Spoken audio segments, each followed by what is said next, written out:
อายก็หักน้องเองบ่น้อยกว่าเขาอายก็เอาใจเจ้าคือเขาเด้นาแต่เป็นหยังน้องยังบ่เศร้าเที่ยวแต่เว้าฮอดเข้าสู่บาดยางบ่สงสารแฟนใหม่คืออายบ่ลาพยายามสวนเจ้าเว้าแต่เรื่องใหม่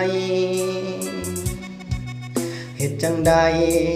ใจเจ้ามันยังบ่ลืมจนอายนั้นเริ่มท้อถอยใจหากน้องตำใดก็บ่ได้ใจ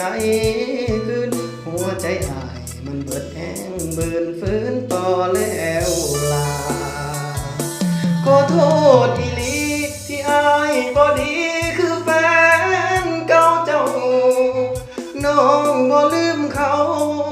หักเอามันเลยมุ่นมองคบกันก็หวังได้ใจแต่สุดท้ายที่เป็นที่สองน้องให้อายเป็นโตสำรองใจน้องยังมีแต่เขา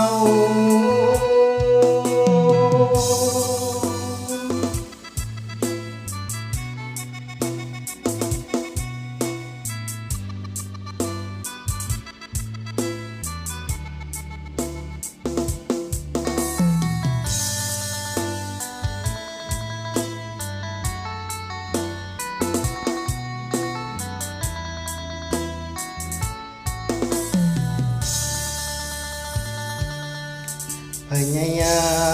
มสวนเจ้าเว้าแต่เรื่องใหม่เหตุจังใดใจเจ้ามันยังบ่ลืมจนอายนั้นเริ่มท้อถอยใจหากน้องตำใดก็บ่ได้ใจคืนหัวใจอายมันเบิดแห้งเบิ่นฟื้นต่อแล้วลาขอโทษอีหลี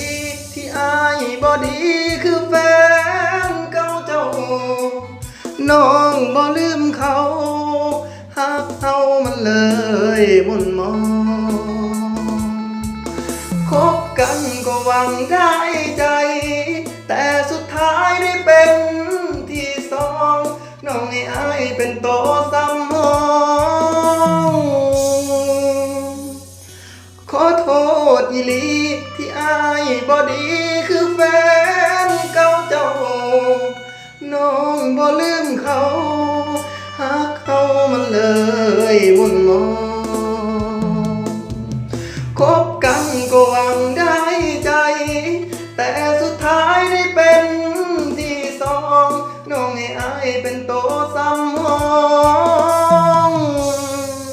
ใจน้องยังมีแต่เขา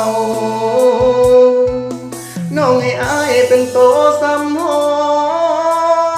งใจน้องยังมีแต่เขา